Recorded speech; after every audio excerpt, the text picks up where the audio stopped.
Qui sera le prochain maire de Maurepas? 7. Ils sont aujourd'hui 7 à convoiter le poste occupé par Georges Mougeot depuis 4 mandats et ils se sont retrouvés jeudi soir lors du conseil municipal. Michel Chapa, deuxième adjoint aux finances, dit vert gauche, soutenu officiellement par le maire sortant. Michel Hay, également adjoint au sport, celui-ci, qui se présentera sur une liste indépendante associative. Hervé Miclot, adjoint socialiste à la culture, qui sollicite l'investiture d'ailleurs de sa formation, tout comme Ismaël Havane, conseiller général PS du canton de Maurepas.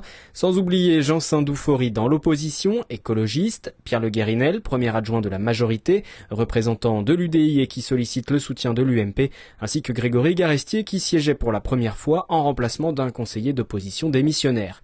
Lui aussi envisage l'investiture de l'UMP en mars, en tant que chef de file du parti sur cette ville, et entre les deux hommes, le ton se durcit. Et je rappelle quand même que M. Le Guérinel a été investi par le PS en 2008.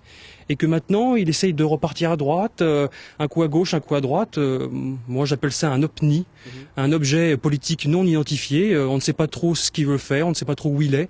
Donc, qu'il règle ses problèmes avec l'UDI. Et il n'aura pas fallu attendre longtemps pour que la tension monte encore d'un cran en salle du Conseil, après l'annonce par Pierre Le Guérinel de sa démission de la majorité. Afin de préparer sa campagne, son opposant n'a pas fait dans la demi-mesure en parlant de mascarade. Il a été en réalité désigné comme tête de file, même s'il a dit longtemps qu'il était investi. Je crois qu'il y a eu un rappel à l'ordre de la part de la présidente de la fédération pour dire que ça n'était pas ça. C'est parfaitement clair, M. Garestier n'a pas l'investiture. Vous voulez un scoop ? Eh bien, j'aurai comme colistière, ma numéro 2 de liste sera celle qui la dernière fois avait monté une liste à côté de la mienne. Ce sera Nicole Malaquin. Et l'UMP devrait trancher avant la fin de l'année et choisir son représentant en mars. Du côté des socialistes, la scène a été observée avec attention par Ismaël Havane et Hervé Miclot, eux aussi en concurrence donc, et qui attendent que les militants fassent leur choix le 10 octobre. Toute ambition est légitime.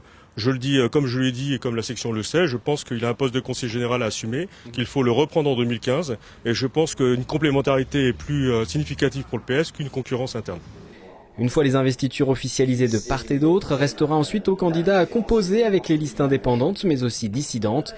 Michel Chapa, élu depuis 1989, le seul à avoir reçu le soutien officiel du maire, se dit serein. Il y en a qui choisissent une politique de rupture, un programme de rupture, ils le disent. Moi, ça sera tout le contraire. Ça sera une politique de continuité, un programme de continuité, bien entendu, qui évoluera, qui présentera des propositions nouvelles. Quand on décide de se présenter, c'est qu'il y a autour de soi un certain nombre de personnes qui vont dans le même sens, qui poussent, en général qui poussent, qui acceptent, qui coopèrent, qui sont en plein accord avec soi-même. On n'y va pas comme ça tout seul. Alors effectivement, il y a une équipe assez fournie autour de moi, prête à assumer les responsabilités.